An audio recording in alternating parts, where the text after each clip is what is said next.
नमस्ते, मैं चंद्रशेखर आप सभी को मैं अपने चैनल डिलीजेंट एकेडमी में स्वागत करता हूं। हम लोग यूपी पुलिस कांस्टेबल के लिए एक सीरीज स्टार्ट किए थे जिसमें हम लोग प्रत्येक दिन मैथ का 15 क्वेश्चन करते हैं। वो हमारा क्वेश्चन या तो प्रीवियस ईयर रहता है या प्रीवियस ईयर के ऊपर आधारित रहता है। चलिए आज उस सीरीज में हम लोग आगे की तरफ चलते हैं। इससे पहले अगर आप मेरे चैनल पर नए हो तो चैनल को सब्सक्राइब कर ले और बेल आइकन को प्रेस करना बिल्कुल ना भूलें ताकि आपको सबसे पहले लेटेस्ट नोटिफिकेशन मिलता रहे। चलिए अब हम लोग क्वेश्चन की तरफ चलते हैं। देखिए हमारा क्वेश्चन क्या दिया हुआ है। हमारा क्वेश्चन दिया है, यदि चावल की कीमत में 28% की वृद्धि की जाती है तो एक व्यक्ति को चावल के खपत में कितने प्रतिशत की कमी करनी चाहिए ताकि व्यय में कोई परिवर्तन ना हो। देखिए हमें क्वेश्चन में क्या दिया हुआ है कि चावल की कीमत में 28% की वृद्धि की जाती है, तो हम यहाँ से चावल की कीमत का रेशियो निकाल सकते हैं कि पहले चावल का कीमत कितना था और अब कितना है, हम उसका रेशियो निकाल सकते हैं। अब देखिए चावल की कीमत का हम रेशियो निकालेंगे तो हमें क्वेश्चन में दिया हुआ कि व्यय क्या है, व्यय फिक्स है, यानी पहले जितना खर्च हो रहा था अब भी उतना ही हो रहा है। व्यय फिक्स है तो हम यहाँ से अगर चावल की कीमत का रेशियो निकालेंगे तो उसका अपोजिट रेशियो हमारा क्या हो जाएगा, चावल के खपत का रेशियो हो जाएगा। तो देखिए हम सबसे पहले क्या करते हैं, इस 28% को हम फ्रैक्शन में चेंज करते हैं। हम इस 28% को फ्रैक्शन में चेंज करेंगे, ये कितना हो जाएगा, ये हो जाएगा 7/25। 28% को हम फ्रैक्शन में चेंज करेंगे, ये कितना हो जाएगा 7/25। यानी चावल का कीमत का हम यहाँ से रेशियो निकाल सकते हैं। चावल के कीमत का हम रेशियो निकाल सकते हैं। पहले चावल का कीमत अगर 25 रुपया होगा तो अब कितना हो गया, 7 रुपये का वृद्धि हो गया 25 पे, यानी अब कीमत कितना हो गया, 32 रुपया हो गया। तो देखिए हम यहाँ से खपत का भी रेशियो निकाल सकते हैं। खपत का रेशियो इसका क्या हो जाएगा, अपोजिट हो जाएगा, क्योंकि व्यय क्या है, फिक्स है। तो खपत का रेशियो क्या हो जाएगा, 32:25 हो जाएगा। अब देखिए पहले 32 kg का अगर खपत हो रहा था तो अब कितना हो रहा है, 25 kg का खपत हो रहा है। तो हम यहाँ से खपत में प्रतिशत परिवर्तन निकाल सकते हैं। पहले जो है 32 kg का खपत हो रहा था तो अब 25 kg का खपत हो रहा है, यानी खपत में कितना कमी हुआ, 7 का कमी हुआ, कितने पे, 32 पे, इंटू 100 करेंगे।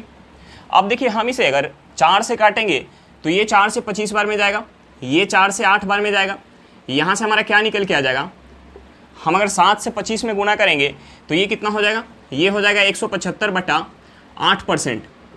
हम इसे क्या लिख सकते हैं, हम इसे अगर 8 से काटेंगे तो ये 8 से 2 बार में जाएगा, हाथ में 1 15, 8 से 1 बार में जाएगा, हाथ में 7 यानी 70, 8 से 8 बार में जाएगा, हाथ में कितना आ जाएगा, हाथ में 6 आ जाएगा, यानी 7 बार में जाएगा, फिर 5 बार में जाएगा। यानी हमारा क्या निकल के आ जाएगा, खपत में प्रतिशत परिवर्तन कितना निकल के आ गया, 21.875%। चलिए क्वेश्चन समझ में आ गया होगा। नेक्स्ट क्वेश्चन पे चलते हैं। देखिए हमारा क्वेश्चन क्या दिया हुआ है। हमारा क्वेश्चन दिया है, एक व्यापारी अंकित मूल्य पर 10% की छूट देता है और फिर भी कुल मिलाकर 8% का लाभ प्राप्त करता है। वह अपने माल को क्रय मूल्य से कितने प्रतिशत अधिक पर अंकित करता है। तो देखिए एक हमारा कंसेप्ट होता है, MP बटा CP equal to 100 plus profit बटा 100 माइनस डिस्काउंट। ये हमारा कंसेप्ट होता है। तो देखिए हम इस कंसेप्ट को लगा के यहाँ से MP और CP का हम रेशियो निकाल सकते हैं। हमसे केवल क्या पूछ रहा है कि MP जो है CP से कितना प्रतिशत ज़्यादा है। तो हम यहाँ से अगर रेशियो निकाल लेंगे तो हम वहाँ से भी परसेंट बता पाएंगे। तो देखिए हम यहाँ से MP और CP का रेशियो निकालेंगे। प्रॉफिट कितना हो रहा है, 8% का, यानी 100 प्लस का 8 हो जाएगा, और डिस्काउंट कितना दे रहा है, 10%, यानी 100 माइनस का 10 हो जाएगा। यानी यहाँ से हमारा MP बटा CP क्या हो जाएगा, MP बटा CP हो जाएगा 108/90। अब देखिए वस्तु का CP कितना है, वस्तु का जो CP है 90 रुपया है, तो MP कितना है, 108 रुपया। यानी CP से MP कितना ज़्यादा है, CP से MP जो है 18 रुपया ज़्यादा है। CP कितना है, 90 है, इंटू 100 करेंगे तो यहाँ से हमारा परसेंट निकल के आ जाएगा कि CP से MP कितना परसेंट ज़्यादा है। हम इसे अगर 18 से काटेंगे 90 को, ये 5 बार में जाएगा, हम इसे 5 से काटेंगे तो ये 20 बार में जाएगा। यानी हमारा क्या निकल के आ जाएगा कि CP से MP जो है 20% ज़्यादा है। हमारा आंसर क्या निकल के आ गया, 20%। चलिए क्वेश्चन समझ में आ गया होगा। नेक्स्ट क्वेश्चन पे चलते हैं। देखिए हमारा क्वेश्चन क्या दिया हुआ है। हमारा क्वेश्चन दिया, राम एक काम को 30 दिनों में करता है जबकि श्याम उसे 20 दिनों में करता है। यदि वे राम के साथ काम शुरू करते हुए एकांतर रूप से काम करते हैं तो काम कितने दिनों में समाप्त हो जाएगा। देखिए हमें क्वेश्चन में क्या दिया हुआ है, हमें क्वेश्चन में दिया कि राम अकेले काम को 30 दिनों में कर रहा है और उसी काम को श्याम अकेले 20 दिनों में कर रहा है। हमें आगे क्वेश्चन में क्या दिया हुआ है कि यदि वे राम के साथ काम शुरू करते हुए एकांतर रूप से काम करते हैं। इस लाइन का मतलब क्या हुआ कि काम का शुरुआत राम कर रहा है और एकांतर रूप से काम करे, यानी पहले दिन राम काम करेगा, दूसरे दिन कौन करेगा, श्याम काम करेगा, फिर तीसरे दिन कौन करेगा, राम काम करेगा।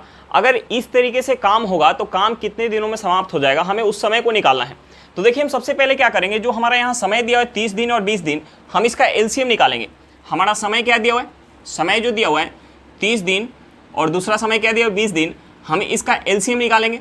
30 और 20 का एलसीएम कितना हो जाएगा, 60 हो जाएगा। हम टोटल वर्क को मान लेंगे 60 यूनिट, टोटल वर्क को मान लेंगे 60 यूनिट। अब देखिए 60 यूनिट काम जब राम कर रहा है तो कितना समय लग रहा है, 30 दिन का समय लग रहा है। 60 यूनिट काम जब राम कर रहा है तो कितना समय लग रहा है, 30 दिन का समय लग रहा है। और जब 60 यूनिट काम श्याम कर रहा है तो कितना समय लग रहा है, 20 दिन का। 60 यूनिट काम जब श्याम कर रहा है तो कितना समय लग रहा है, 20 दिन का समय लग रहा है। अब देखिए राम जो है 30 दिन में 60 यूनिट काम कर रहा है तो एक दिन में कितना करेगा, 2 यूनिट, यानी राम का एफिशिएंसी क्या निकल के आ गया, 2 यूनिट। श्याम जो है 20 दिन में 60 यूनिट काम कर रहा है तो एक दिन में कितना करेगा, 3 यूनिट, यानी श्याम का एफिशिएंसी क्या निकल के आ गया, 3 यूनिट। अब देखिए दोनों का हमें एफिशिएंसी पता चल गया और हमें क्वेश्चन में दिया हुआ है कि काम जो है एकांतर रूप से हो रहा है और पहले दिन राम काम कर रहा है, यानी काम का शुरुआत कौन कर रहा है, राम कर रहा है। राम जो है एक दिन में कितना काम करेगा, राम का एफिशिएंसी कितना है, 2 यूनिट, यानी राम एक दिन में 2 यूनिट काम करेगा। फिर अगले दिन कौन आएगा, श्याम आएगा। श्याम एक दिन में कितना काम करेगा, श्याम जो है एक दिन में कितना काम करेगा, श्याम एक दिन में 3 यूनिट काम करेगा। श्याम का एफिशिएंसी कितना है, 3 यूनिट। अब देखिए समय कितना हो गया, समय हमारा हो गया 2 दिन, समय कितना हो गया, 2 दिन, और काम कितना हो गया, 2 + 3 यानी 5 यूनिट। 2 दिन में काम कितना हो गया, 5 यूनिट काम हो गया, और हमारा टोटल काम कितना है, 60 यूनिट काम है। तो देखिए हम अगर इस 5 में 11 से गुना कर लें तो हमारा कितना हो जाएगा, 55 हो जाएगा। तो हम इस 2 में भी 11 से गुना करेंगे, यानी 22 दिन में कितना काम हो जाएगा, 22 दिन में 55 यूनिट काम हो जाएगा। उसके बाद कौन आएगा, उसके बाद राम आएगा। राम एक दिन में कितना काम करेगा, 3 यूनिट। उसके अगले दिन कौन आएगा, राम एक दिन में 2 यूनिट काम करेगा। उसके अगले दिन कौन आएगा, श्याम आएगा। उसके अगले दिन श्याम आएगा। श्याम एक दिन में कितना काम करेगा, 3 यूनिट। हमें काम कितना करना था, 60 यूनिट। 55 + 2 57, 57 + 3 कितना हो जाएगा, 60, यानी 60 यूनिट टोटल काम हो गया। 60 यूनिट टोटल काम हो गया और समय कितना लग गया, 22 + 1 23 + 1 कितना हो गया, 24, यानी 24 दिन में इस तरीके से काम समाप्त हो जाएगा। काम कितने दिनों में समाप्त हो जाएगा, 24 दिन में। हमारा आंसर क्या निकल के आएगा, 24 दिन। चलिए क्वेश्चन समझ में आ गया होगा, नेक्स्ट क्वेश्चन पे चलते हैं। देखिए हमारा क्वेश्चन क्या दिया हुआ है, हमारा क्वेश्चन है किसी टंकी में एक रिसाव है जिससे यह 6 घंटे में खाली हो जाती है। एक नल को चालू किया जाता है जो प्रति मिनट 10 लीटर पानी टंकी में भरता है। जब यह पूरी भर जाती है तो अब इसे खाली होने में 10 घंटे लगते हैं। टंकी की धारिता कितनी है, हमें क्या निकालना है, टंकी की धारिता निकालना है। देखिए हमें क्वेश्चन में क्या दिया हुआ है, हमें क्वेश्चन में दिया कि भरी हुई टंकी को रिसाव जो है 6 घंटा में खाली कर रहा है, और जब इसके साथ एक भरने वाला नल चालू किया जाता है जो 1 मिनट में 10 लीटर पानी टंकी में भर रहा है, तो टंकी जो है 10 घंटा में खाली हो रही है। तो देखिए हम रिसाव को खाली करने वाला नल ए मान लेते हैं और भरने वाले नल को हम मान लेते हैं बी। देखिए जब केवल ए काम कर रहा था तो टंकी जो है 6 घंटा में खाली हो रही थी, और जब ए के साथ बी काम करने लगा तो टंकी 10 घंटा में खाली हो रही है। तो हम सबसे पहले जो हमारा समय दिया हुआ है हम उस समय का एलसीएम निकालते हैं। जो हमारा समय दिया हुआ है 6 घंटा और 10 घंटा, हम सबसे पहले 6 और 10 का एलसीएम निकालते हैं। 6 और 10 का एलसीएम हमारा क्या हो जाएगा, 30 हो जाएगा। 6 और 10 का एलसीएम कितना हो जाएगा, 30 हो जाएगा। हम टंकी की धारिता मान लेते हैं 30 यूनिट, टंकी की धारिता मान लेते हैं 30 यूनिट। देखिए जब 30 यूनिट पानी केवल रिसाव खाली कर रहा है, यानी रिसाव को हमने क्या मान लिया, खाली करने वाला नल ए। देखिए खाली करने वाला नल है तो हम इसके सामने निगेटिव का सिंबल लगाएंगे क्योंकि ये निगेटिव काम कर रहा है। जब इसके साथ एक भरने वाला नल, यानी -a के साथ एक भरने वाला नल, भरने वाले नल को हमने क्या मान लिया, बी। देखिए इसके सामने हमने प्लस क्यों लगाया, क्योंकि ये भरने का काम कर रहा है, यानी पॉजिटिव काम कर रहा है। देखिए केवल रिसाव जब काम कर रहा है तो टंकी जो है 6 घंटा में खाली हो रही है, 6 घंटा में खाली हो रही है। और जब इसके साथ एक भरने वाला नल काम कर रहा है तो टंकी जो है 10 घंटा में खाली हो रही है, 10 घंटा में खाली हो रही है। देखिए टंकी 6 घंटा में खाली हो रही है और टंकी की धारिता कितना है, 30 यूनिट, यानी 6 घंटा में 30 यूनिट पानी अगर खाली हो रहा है तो 1 घंटा में कितना खाली हो रहा होगा, 5 यूनिट। यहाँ जो है जब एक रिसाव के साथ भरने वाला नल काम कर रहा है तो 10 घंटा में टंकी खाली हो रही है। टंकी की धारिता कितना है 30 यूनिट, यानी 30 यूनिट 10 घंटा में खाली हो रहा है। तो 1 घंटा में कितना खाली हो रहा होगा, 1 घंटा में 3 यूनिट पानी खाली हो रहा होगा।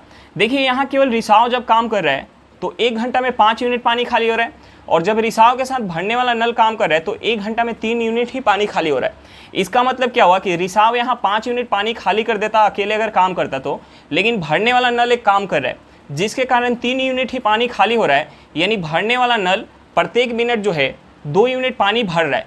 यानी यहाँ से हमारा भरने वाला नल का इफिशियंसी निकल के आ जाएगा। भरने वाला नल का इफिशियंसी क्या हो जाएगा, 2 यूनिट। यानी भरने वाला नल प्रत्येक घंटा में 2 यूनिट पानी भर रहा है। अब देखिए मैं क्वेश्चन में क्या दिया कि भरने वाला नल जो है प्रत्येक मिनट में 10 लीटर पानी भर रहा है। देखिए 1 मिनट में 10 लीटर पानी भर रहा है तो 1 घंटा में कितना भरेगा। हम इसमें अगर मिनट हमें दिया हो तो घंटा में चेंज करने के लिए हमें इसमें क्या करना पड़ेगा, 60 से गुना करना पड़ेगा। यानी 60 मिनट 1 घंटा के बराबर होता है, तो हम इसमें भी 60 से गुना करेंगे। यानी 1 घंटा में कितना पानी भरेगा, 600 लीटर। 1 घंटा में भरने वाला नल जो है 1 घंटा में कितना पानी भरेगा, 600 लीटर। लेकिन यहाँ जो है भरने वाला नल 1 घंटा में कितना पानी भर रहा है, 2 यूनिट। यानी 2 यूनिट का वैल्यू हमारा क्या हो गया, 2 यूनिट का वैल्यू हो गया 600 लीटर हो गया। 2 यूनिट का वैल्यू 600 लीटर हो गया। ये 600 लीटर हमारा कैसे आया, हमें क्वेश्चन में दिया हुआ कि भरने वाला नल जो है प्रत्येक मिनट में 10 लीटर पानी भर रहा है। 1 मिनट में अगर 10 लीटर भर रहा है तो 60 मिनट में कितना भरेगा, 600 लीटर भरेगा। और यहाँ जो है 1 मिनट में कितना भर रहा है, 1 घंटा में कितना भर रहा है, 2 यूनिट पानी भर रहा है। यानी 2 यूनिट किसके बराबर हो गया, 600 लीटर के बराबर हो गया। हमें क्या निकालना था, टंकी की धारिता। अब देखिए टंकी की धारिता कितना है, 30 यूनिट। हमने क्या मान के रखा है, टंकी की धारिता 30 यूनिट। अब देखिए इस 2 को 30 बनाने के लिए हमें 15 से गुना करना पड़ेगा। हमने इस साइड अगर 15 से गुना किया तो हम इस साइड भी 15 से गुना करेंगे। 600 में अगर हम 15 से गुना करेंगे तो ये कितना हो जाएगा, 9000 हो जाएगा। ये कितना हो जाएगा, 9000। यानी टंकी की धारिता हमारा क्या निकल के आ गया, 9000 लीटर। हमारा आंसर क्या निकल के आ गया, 9000 लीटर। चलिए क्वेश्चन समझ में आ गया होगा। नेक्स्ट क्वेश्चन पे चलते हैं।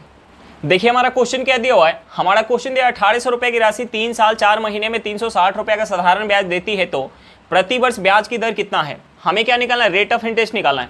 देखिए हमारा समय क्या दिया हुआ है, 3 साल 4 महीना। तो हम इस पूरे समय को सबसे पहले वर्ष में चेंज करेंगे। देखिए हमें अगर 4 महीने को वर्ष में चेंज करना होगा, 4 महीना को अगर वर्ष में चेंज करना पड़ेगा तो हमें क्या करना पड़ेगा, 12 से भाग देना पड़ेगा। यानी यहाँ से हमारा कितना हो जाएगा, ये हो जाएगा 1/3 वर्ष। ये कितना हो जाएगा, 1/3 वर्ष। अब देखिए हमारा टोटल समय कितना हो गया, 3 वर्ष प्लस का 1/3 वर्ष। यानी यहाँ से हमारा क्या हो जाएगा, ये हो जाएगा 10/3 वर्ष। टोटल समय हमारा क्या निकल के आ गया, वर्ष में निकल के आ गया 10/3 वर्ष। हमें क्या निकालना, रेट ऑफ इंटरेस्ट निकालना है। हमें प्रिंसिपल दिया हुआ है, एसआई दिया हुआ है और हमारा टाइम यहाँ दिया हुआ है। तो हम यहाँ से रेट ऑफ इंटरेस्ट निकाल सकते हैं फार्मूला लगा के। एसआई का फार्मूला क्या होता है, एसआई का फार्मूला होता है P × R × T/100। अब देखिए एसआई हमारा कितना है, 360 रुपये। एसआई कितना है, 360 रुपया। प्रिंसिपल कितना है, 1800 रुपया। प्रिंसिपल कितना है, 1800 रुपया। इंटू हमें रेट निकालना है। टाइम कितना है, 10/3। टाइम कितना है, 10/3 है। यानी 100 × 3 हो जाएगा। अब देखिए यहाँ से हम 2 जीरो से 2 जीरो काट सकते हैं, 2 जीरो से 2 जीरो काट सकते हैं। हम इसे अगर यहाँ से काटें तो 1 जीरो से 1 जीरो हमारा कट जाएगा। हम इसे अगर 18 से काटेंगे तो ये 18 से 2 बार में जाएगा, 18 से 2 बार में जाएगा। हम यहाँ क्रॉस गुना कर लेंगे, यानी यहाँ से हमारा रेट ऑफ इंटरेस्ट कितना निकल के आ गया, 6%। यहाँ से रेट ऑफ इंटरेस्ट हमारा कितना निकल के आ गया, 6%। चलिए क्वेश्चन समझ में आ गया होगा। नेक्स्ट क्वेश्चन पे चलते हैं। देखिए हमारा क्वेश्चन क्या दिया हुआ है, हमारा क्वेश्चन दिया यदि एक निश्चित धनराशि पर 9% वार्षिक ब्याज दर से 2 वर्ष का चक्रवृद्धि ब्याज 3762 रुपये है तो वह धनराशि कितनी है। हमें क्या निकालना है, प्रिंसिपल निकालना है। देखिए हमने ऐसे क्वेश्चन में क्या बताया था कि हम रेट परसेंट को सबसे पहले फ्रैक्शन में चेंज करेंगे। फ्रैक्शन में चेंज करने के बाद हम समय देखेंगे, उसके बाद हम वहाँ से प्रिंसिपल मानेंगे। लेकिन इस क्वेश्चन में रेट परसेंट को फ्रैक्शन में चेंज करके और समय देख के हम यहाँ से प्रिंसिपल नहीं मान सकते। मानने के लिए हम मान के यहाँ भी बना सकते हैं, लेकिन हमारा क्वेश्चन काफ़ी ज़्यादा लेंदी हो जाएगा, टाइम टेकन हो जाएगा। तो देखिए हमें थोड़ा अपना से सोचना पड़ेगा कि हम कहाँ प्रिंसिपल को मानने के लिए फ्रैक्शन में चेंज करें रेट को, और कहाँ जो है सक्सेसिव लगाएं, कहाँ हम प्रिंसिपल को 100 मान के बनाएं। तो देखिए इस क्वेश्चन में अगर हम यहाँ फ्रैक्शन चेंज करेंगे तो ये हमारा कितना हो जाएगा, 9% को अगर हम फ्रैक्शन में चेंज करेंगे तो ये हमारा कितना हो जाएगा, 9/100 हो जाएगा। तो देखिए 9/100 को अगर हम, और यहाँ हमें समय कितना दे, 2 वर्ष, यानी हम यहाँ 100/9 का स्क्वायर लेंगे, हम उसे प्रिंसिपल मानेंगे, तो हमारा क्वेश्चन काफ़ी ज़्यादा लेंदी हो जाएगा। तो देखिए हम यहाँ प्रिंसिपल को मानने के लिए फ्रैक्शन में इसे नहीं चेंज कर सकते, करने के लिए करके बना लेंगे, बन जाएगा, हमारा आंसर वही आएगा, लेकिन यहाँ काफ़ी ज़्यादा लेंदी हो जाएगा। तो देखिए इस क्वेश्चन में हम या तो सक्सेसिव लगा ले या हम प्रिंसिपल को 100 मान लें। हम 100 मान के बनाएंगे तब भी हमारा वही बात होगा, और सक्सेसिव लगाएंगे तब भी हमारा वही बात होगा। तो हम यहाँ सक्सेसिव लगा लेते हैं। देखिए सक्सेसिव लगाएंगे तो पहले साल ब्याज कितना मिल जाएगा, 9% का ब्याज मिल जाएगा। दूसरे साल हमें प्रिंसिपल पर ब्याज कितना मिल जाएगा, 9% का, प्लस का हमें क्या मिल जाएगा, जो पहले साल ब्याज मिल चुका है, यानी इस 9% का हमें 9% मिल जाएगा बटा 100 हो जाएगा। अब देखिए यहाँ से हमारा कितना हो जाएगा, 9 + 9 कितना हो जाएगा, ये हो जाएगा 18%, प्लस का हम 9 में 9 से गुना करेंगे, ये कितना हो जाएगा 81 बटा 100, यानी ये हो जाएगा 0.81%। यानी यहाँ से टोटल हमें ब्याज कितना मिल जाएगा, टोटल ब्याज मिल जाएगा 18.81%। हमें टोटल ब्याज कितना मिल जाएगा 2 साल में, 18.81%। और हमें क्वेश्चन में ब्याज कितना दिया हुआ है, 3,762 रुपया, यानी इस 18.81% का हमें वैल्यू दिया हुआ है। हमें क्या निकालना है, प्रिंसिपल निकालना है। तो प्रिंसिपल अपने आप में क्या होगा, 100%, यानी हमें इसका वैल्यू दिया हुआ है, हमें जो है इसका वैल्यू दिया हुआ है 18.81% का हमें वैल्यू कितना दिया हुआ है, हमें दिया हुआ है, ये दिया हुआ है 3,762। अब देखिए अगर हम यहाँ से पॉइंट हटाएं, हम यहाँ से अगर पॉइंट हटाएं तो इस साइड हमारा क्या चला जाएगा, 100 चला जाएगा, यानी हम यहाँ से लिख सकते हैं 1881%, ये किसके बराबर हो जाएगा, 3,762 गुने 100 के बराबर हो जाएगा। अब देखिए हम इसे काटेंगे तो ये हमारा 2 बार में चला जाएगा, ये हमारा 2 बार में चला जाएगा, यानी यहाँ से हमारा 1% क्या निकल के आ जाएगा, यहाँ से हमारा 1% हो जाएगा 2 गुने 100। हमें क्या निकालना था, प्रिंसिपल, यानी हमें 100% निकालना था, हमें जो है प्रिंसिपल निकालना था, यानी 100% निकालना था। तो देखिए 100% क्या हो जाएगा, हम इसमें 100 से गुना करेंगे, यानी यहाँ से हमारा क्या हो जाएगा, यहाँ से हमारा प्रिंसिपल हो जाएगा 20,000 रुपया। प्रिंसिपल कितना निकल के आ गया, 20,000 रुपया। हमारा आंसर क्या हो जाएगा, 20,000 रुपया। चलिए क्वेश्चन समझ में आ गया होगा, नेक्स्ट क्वेश्चन पे चलते हैं।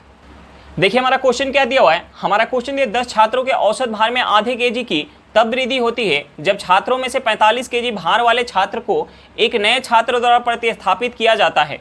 उस नए छात्र का भार ज्ञात कीजिए। हमें क्या निकालना है, नए छात्र का भार निकालना है। देखिए नया छात्र जो है 45 kg भार वाले छात्र के स्थान पे आ रहा है, जिसकी वजह से प्रत्येक छात्र के औसत भार में आधे kg का वृद्धि हो रहा है।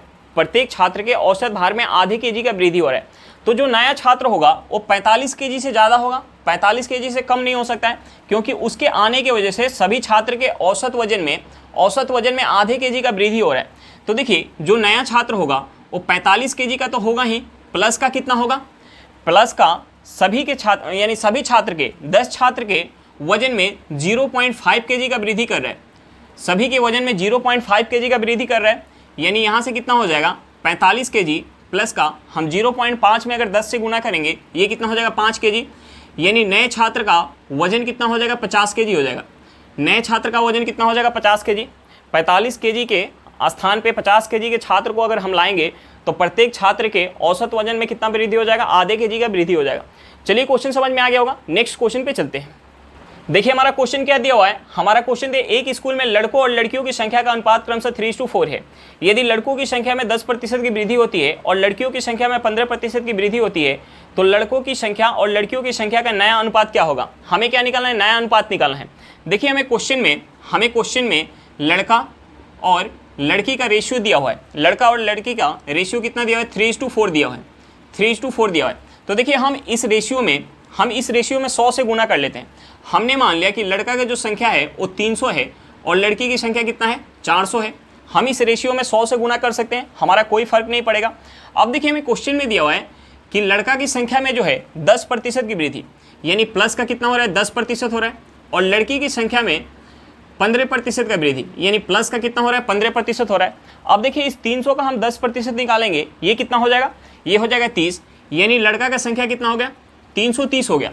और इस 400 का हम 15% निकालेंगे, ये कितना हो जाएगा, 400 का 15% 60 हो जाएगा।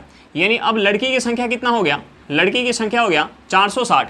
हमसे क्या पूछ रहा है, नया रेशियो, हमसे जो है नया रेशियो पूछ रहा है। तो देखिए नया रेशियो क्या हो जाएगा, लड़का और लड़की का नया रेशियो कितना हो जाएगा।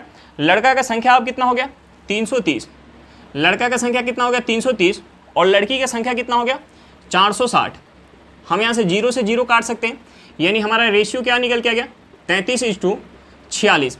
हमारा आंसर क्या निकल के आ गया 33:46। चलिए क्वेश्चन समझ में आ गया होगा, नेक्स्ट क्वेश्चन पे चलते हैं। देखिए हमारा क्वेश्चन क्या दिया हुआ है, हमारा क्वेश्चन दिया है ए 7,250 रुपए की पूंजी के साथ एक व्यवसाय शुरू करता है और 3 महीने बाद 20,000 के रूप में ए के साथ जुड़ जाता है। ए द्वारा व्यवसाय शुरू करने के 1 वर्ष बाद लाभ को ए और बी के बीच 8:9 के अनुपात में विभाजित किया जाता है। पूंजी में बी का योगदान ज्ञात कीजिए। हमें क्या निकालना है, बी का पूंजी निकालना है। देखिए हम लाभ का रेशियो कैसे निकालते हैं, हम पूंजी का रेशियो निकाल के और समय का रेशियो निकाल के हम गुना करते हैं तो हमारा लाभ का रेशियो निकल के आता है। अब देखिए हमें क्वेश्चन में लाभ का रेशियो दिया हुआ है, ए का हमें पूंजी दिया हुआ है और हमें क्वेश्चन में क्या दिया हुआ है, ए द्वारा व्यवसाय शुरू करने के 1 वर्ष बाद लाभ को, यानी समय कितना है 1 वर्ष का समय है। अब देखिए व्यापार जो है ए स्टार्ट कर रहा है, यानी ए के पास पूरे 1 वर्ष का समय होगा और व्यापार में हमें क्वेश्चन में दिया है कि व्यापार में बी जो है 3 महीना बाद जुड़ रहा है, यानी बी को कितना समय मिल जाएगा 3 महीना कम समय मिलेगा, यानी बी को 9 महीना का समय मिल जाएगा। अब देखिए ए और बी का हमें समय पता चल गया और हमें लाभ का रेशियो दिया हुआ है और हमें क्वेश्चन में बी ए का पूंजी दिया हुआ है और हमसे बी का पूंजी पूछ रहा है, तो हम यहाँ से बी का पूंजी निकाल सकते हैं। अब देखिए हमें जो है ए का पूंजी दिया हुआ है 7,250 रुपया। ए का पूंजी कितना दिया 7,250 रुपया, हमने बी का पूंजी मान लिया 100 रुपया, तो ये हमारा पूंजी का रेशियो निकल के आ गया। पूंजी के रेशियो में हम समय के रेशियो से गुना करेंगे, यानी ए के पास समय कितना है 12 महीने का और बी जो है 3 महीना बाद व्यापार में शामिल हो रहा है, यानी 3 महीना कम समय मिलेगा बी को कितना समय मिल जाएगा 9 महीने का। और हमें लाभ का रेशियो कितना दिया है 8:9, यानी 8/9 हो जाएगा यहाँ से लाभ का रेशियो। अब देखिए हम इसे 9 से 9 को काट सकते हैं, हम 4 से काटेंगे तो ये 3 बार में जाएगा, ये 4 से 2 बार में जाएगा। हम अगर 7,250 को अगर हम काटेंगे 2 से तो ये कितना बार में जाएगा, ये जाएगा 36-25 बार में, यानी 3,625 बार में चला जाएगा। हम यहाँ से क्रॉस गुना कर लेंगे, यानी हमारा x क्या निकल के आ जाएगा, x = निकल के आ जाएगा 3625 × 3। अब देखिए हम इसमें 3 से गुना करेंगे, यहाँ से हमारा x का वैल्यू निकल के आ जाएगा, हम 3 से गुना करेंगे, ये हो जाएगा 5 में 3 से 15, हाथ में 1, 6 1 7, ये कितना हो जाएगा 18, हाथ में 1, 9 1 10, यानी हमारा कितना निकल के आ गया 10,875 रुपया। बी का पूंजी कितना होगा 10,875 रुपया। चलिए क्वेश्चन समझ में आ गया होगा, नेक्स्ट क्वेश्चन पे चलते हैं। देखिए हमारा क्वेश्चन क्या दिया हुआ है, हमारा क्वेश्चन दिया 2 संख्याओं का एलसीएम और एचसीएफ क्रमशः 60 और 5 है। यदि एक संख्या को 2 से विभाजित किया जाता है और भागफल 10 है तो दूसरी संख्या ज्ञात कीजिए। हमें क्या निकालना है, दूसरी संख्या निकालना है। देखिए हमें क्या दिया हो कि पहली संख्या को 2 से अगर भाग दिया जा रहा है तो भागफल कितना आ रहा है, भागफल 10 आ रहा है, यानी पहली संख्या हमारी क्या हो जाएगी, पहली संख्या हो जाएगी 2 × 10, यानी हम 2 से भाग दे रहे हैं और भागफल हमारा 10 आ रहा है, तो हम 2 में 10 से गुना करेंगे, यानी पहली संख्या हमारा क्या निकल के आ गया 20 निकल के आ गया। और हमें क्वेश्चन में एलसीएम कितना दिया हुआ है, हमें क्वेश्चन में एलसीएम दिया हुआ है 60 और हमें एचसीएफ कितना दिया हुआ है, हमें क्वेश्चन में एचसीएफ दिया हुआ है 5 दिया हुआ है। हमें क्या निकालना है, दूसरी संख्या निकालना है। तो देखिए एक हमारा कंसेप्ट होता है पहली संख्या गुने दूसरी संख्या इक्वल टू एलसीएम गुने एचसीएफ। तो देखिए हमने मान लिया दूसरी संख्या को x, यानी पहली संख्या क्या है 20 है, दूसरी संख्या क्या है हमने x मान लिया और एलसीएम कितना है, एलसीएम है 60 गुने एचसीएफ कितना है 5 है। अब देखिए हम यहाँ से 20 से अगर 60 को काटेंगे तो ये 3 बार में जाएगा, यानी यहाँ से हमारा x क्या निकल के आ गया 15 निकल के आ गया, यानी पहली संख्या हमारी 20 है और दूसरी संख्या क्या है 15 है। हमसे दूसरी संख्या पूछ रहा था, हमारा आंसर कितना निकल के आ गया 15 निकल के आ गया। चलिए क्वेश्चन समझ में आ गया होगा, नेक्स्ट क्वेश्चन पे चलते हैं। देखिए हमारा क्वेश्चन क्या दिया हुआ है, हमारा क्वेश्चन दिया यदि एक 4 अंकों की संख्या x 5 8 y 9 से पूर्णतः विभाज्य है तो x + y का न्यूनतम मान क्या होगा। हमें क्या निकालना है, x + y का न्यूनतम मान निकालना है। देखिए हमें क्वेश्चन में संख्या क्या दिया हुआ है, हमें क्वेश्चन में संख्या दिया हुआ है x 5 8 y, हमसे x + y का न्यूनतम मान पूछ रहा है। तो देखिए अगर हम x = 0 और y = 0 रख लें तो x + y का न्यूनतम मान आ जाएगा हमारा। लेकिन देखिए क्या हम यहाँ x = 0 रख सकते हैं, अगर हम यहाँ x = 0 रखेंगे तो ये हमारी संख्या कैसी बन जाएगी, 3 अंकों की संख्या बन जाएगी। लेकिन हमें क्वेश्चन में दिया है कि ये जो हमारी संख्या है वो 4 अंकों की संख्या है, तो हम यहाँ x = 0 नहीं रख सकते, हम यहाँ y = 0 रख सकते हैं, हम यहाँ y = 0 रख सकते हैं। अब देखिए हमारी संख्या क्या बन जाएगी, संख्या बन जाएगी x 5 8 0। अब देखिए हमें क्वेश्चन में दिया है कि ये जो संख्या है वो 9 से पूर्णतः विभाज्य है। तो देखिए 9 से विभाज्यता का नियम क्या होता है, 9 से विभाज्यता का नियम होता है कि संख्या के अंकों का योग अगर 9 से पूर्णतः विभाज्य है तो हमारी संख्या भी 9 से पूर्णतः विभाज्य होगी। अब देखिए हम यहाँ x की जगह क्या रखें कि इसके अंकों का योग जो है 9 से पूर्णतः विभाज्य हो जाए। हम इस x की जगह क्या रखें, हम यहाँ ऐड करेंगे 0 + 8 कितना हो जाएगा 8, 8 + 5 कितना हो जाएगा 13। हम यहाँ x की जगह क्या रखें कि 9 से पूर्णतः विभाज्य हो जाए ये योग, तो हम x की जगह 5 रख सकते हैं। अगर हम 5 रखेंगे तो ये कितना हो जाएगा 5 + 5 10 + 8 कितना 18 + 0 कितना हो जाएगा 18। ये 18 हमारा 9 से पूर्णतः विभाज्य होगा। यानी हमें पता चल गया x इक्वल टू कितना पता चल गया 5। हमारी संख्या क्या हो जाएगी, हमारी संख्या हो जाएगी 5 5 8 0, यानी हमारी संख्या हो जाएगी 5580। हमसे क्या पूछ रहा था, हमसे पूछ रहा था x + y का न्यूनतम मान। तो देखिए हमने x बराबर क्या मान के रखा है 5 और y बराबर क्या मान के रखा है 0, यानी न्यूनतम मान कितना हो जाएगा हमारा, न्यूनतम मान 5 हो जाएगा। अगर हमसे यहाँ अधिकतम मान पूछता, हमसे यहाँ अगर अधिकतम मान पूछता तो हम यहाँ सबसे पहले x की जगह 9 रखते। हम 9 के अलावा यहाँ कुछ नहीं रख सकते। अधिकतम मान पूछता तो हम यहाँ x की जगह 9 रखते और हम यहाँ y की जगह देखते कि क्या रखें ताकि यार ये हमारी संख्या जो है 9 से पूर्णतः विभाज्य हो जाए। वहाँ से हमारा x + y का अधिकतम मान निकल के आ जाता। हमसे न्यूनतम मान पूछ रहा था, न्यूनतम मान कितना निकल के आ गया 5 निकल के आ गया। चलिए क्वेश्चन समझ में आ गया होगा, नेक्स्ट क्वेश्चन पे चलते हैं। देखिए हमारा क्वेश्चन क्या दिया हुआ है, हमारा क्वेश्चन दिया एक बेलनाकार टंकी जिसकी आंतरिक त्रिज्या 14 मीटर है में 10 मीटर गहराई तक पानी है, पानी से गीली सतह का कुल क्षेत्रफल कितना है। हमें क्या निकालना है कि टंकी का कितना क्षेत्रफल जो है पानी से गीला है। अब देखिए हमें क्वेश्चन में ऐसा कहीं नहीं दिया हुआ है कि टंकी जो है पूरी तरीक़ा से पानी से भरी हुई है या टंकी की ऊपरी सतह जो है वो पानी से टच कर रही है, हमें ऐसा कहीं नहीं दिया हुआ है। हमें बस इतना दिया हुआ है कि 10 मीटर गहराई तक पानी है। तो देखिए टंकी के अंदर पानी से गीला सतह कौन सा हो सकता है, टंकी का बेस और टंकी का लेटरल सरफेस एरिया। टंकी का लेटरल सरफेस एरिया और बेस पानी से गीला हो सकता है। अब देखिए हमें क्वेश्चन में जो टंकी दिया हुआ है, टंकी कैसा दिया है बेलनाकार, यानी हम यहाँ जो है गीला सतह का क्षेत्रफल निकालेंगे, यानी टंकी का जो बेलनाकार जो टंकी है उसका लेटरल सरफेस एरिया और उसका बेस का क्षेत्रफल निकाल के ऐड करेंगे तो हमारा गीली सतह का क्षेत्रफल निकल के आ जाएगा। अब देखिए ये जो बेलनाकार टंकी दिया हुआ है, हम बेलन का लेटरल सरफेस एरिया कैसे निकालते हैं। बेलन का लेटरल सरफेस एरिया का जो फॉर्मूला होता है 2πr/h और बेलन का जो बेस होता है, बेस कैसा होता है, एक वृत्ताकार होता है, यानी हम वृत्त का क्षेत्रफल कैसे निकालते हैं πr²। अब देखिए हम यहाँ लेटरल सरफेस एरिया निकाल के और बेस का क्षेत्रफल निकाल के हम ऐड करेंगे तो हमारा निकल के आ जाएगा गीली सतह का क्षेत्रफल, यानी लेटरल सरफेस एरिया क्या हो जाएगा 2πr/h प्लस का बेलन का जो बेस होता है वो वृत्त के जैसा होता है, यानी वृत्त का क्षेत्रफल क्या हो जाता है πr²। अब देखिए हम यहाँ से कॉमन ले सकते हैं, पाई और r कॉमन ले सकते हैं। अंदर हमारा क्या बच जाएगा, यहाँ बच जाएगा 2 × h प्लस यहाँ क्या बच जाएगा r बच जाएगा। अब देखिए पाई का वैल्यू क्या होता है 22/7 और हमें रेडियस क्वेश्चन में दिया हुआ 14 मीटर। हमें हाइट कितना दिया हुआ है, हाइट दिया हुआ है 10 मीटर, यानी 2 × 10 करेंगे कितना हो जाएगा 20 प्लस का रेडियस कितना है 14 है। हम इसे काटेंगे, ये 7 से कितने बार में जाएगा 14 2 बार में, यानी हमारा यहाँ से हो जाएगा 22 × 2 × हम इसे ऐड करेंगे तो ये हमारा कितना हो जाएगा 34 हो जाएगा। ये कितना हो जाएगा 34 हो जाएगा। अब देखिए हम यहाँ पहले 22 से गुना कर लेते हैं 34 में, तो हम इसमें 34 में अगर 22 से गुना करेंगे तो ये कितना हो जाएगा 22 चौका 88 के 8, हाथ में कितना हो गया 8, 22 × 66, 66 में अगर 8 ऐड करेंगे तो ये कितना हो जाएगा, ये हो जाएगा 74, यानी यहाँ से हो गया 748 × 2।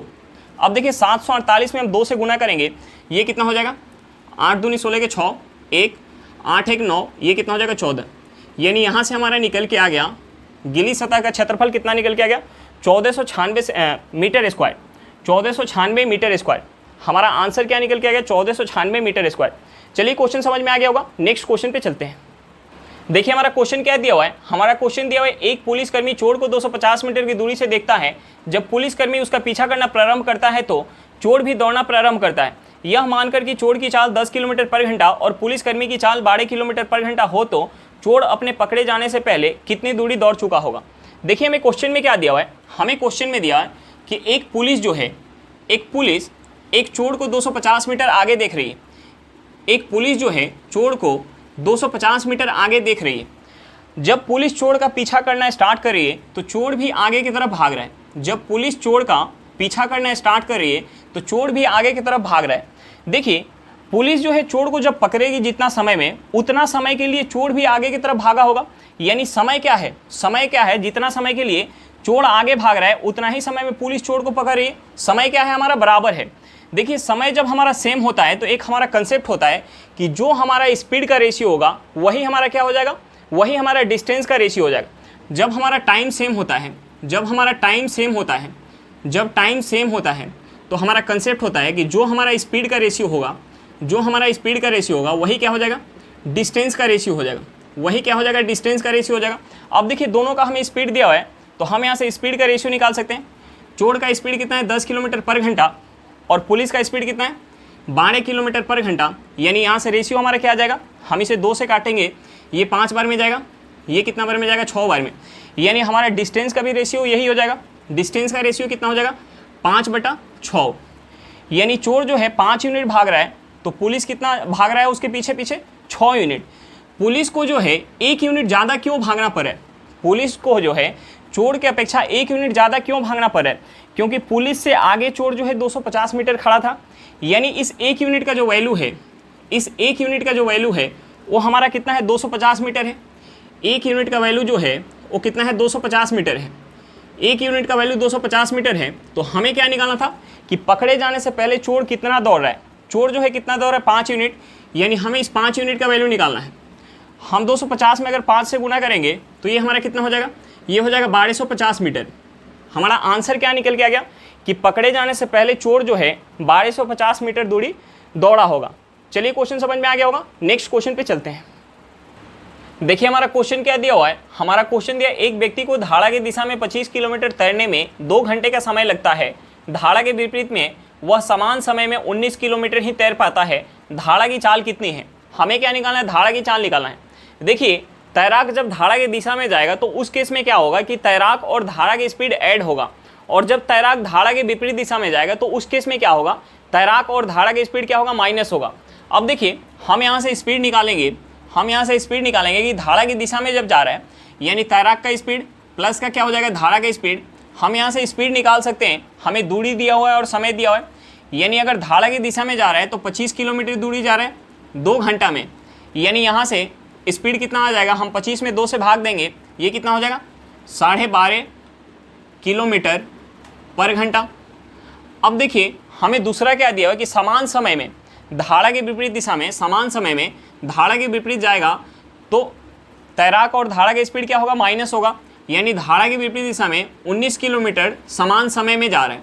यानी यहाँ से स्पीड कितना हो जाएगा 9.5 किलोमीटर पर घंटा। अब देखिए x प्लस वाई और x माइनस वाई का वैल्यू हमें पता है, x प्लस वाई और x माइनस वाई का वैल्यू पता है तो हम यहाँ से y का वैल्यू निकाल सकते हैं। हमें y यानी धारा की स्पीड निकालना था। तो देखिए अगर हम इन दोनों समीकरण को माइनस कर लें, हम इन दोनों समीकरणों को माइनस कर लें, हम माइनस करेंगे तो हमारा सिंबल चेंज हो जाएगा। यानी यहाँ प्लस है तो हमारा माइनस हो जाएगा, माइनस है तो प्लस हो जाएगा, यहाँ प्लस है तो माइनस हो जाएगा। यानी हमारा प्लस का x और माइनस का x क्या हो जाएगा, कट जाएगा। यहाँ से हमारा 2i इक्वल टू क्या हो जाएगा, हम यहाँ से माइनस करेंगे, यहाँ से माइनस करेंगे 12.5 में से 9.5 माइनस करेंगे, ये कितना हो जाएगा, ये हो जाएगा 3 किलोमीटर पर घंटा। यहाँ से हमारा y क्या निकल के आ जाएगा, हम इसे 2 से भाग देंगे, y हो जाएगा 1.5 किलोमीटर पर घंटा। यानी धारा का स्पीड क्या निकल के आ गया, धारा का स्पीड निकल के आ गया 1.5 किलोमीटर पर घंटा। चलिए क्वेश्चन समझ में आ गया होगा। नेक्स्ट क्वेश्चन पे चलते हैं। देखिए एक हमारा सिंप्लीफिकेशन दिया हुआ है और हमसे यहाँ x का वैल्यू पूछ रहा है तो हम इसे सॉल्व करके यहाँ से x का वैल्यू लाते हैं। अब देखिए हमारा क्या दिया हुआ है, 3 का 5/2। अब देखिए बोर्ड मास में हम सबसे पहले ऑफ का काम करते हैं। यानी हम सबसे पहले 3 में 5 से गुना करेंगे, ये कितना हो जाएगा हमारा, 3 में 5 से गुना करेंगे, ये हमारा हो जाएगा 15।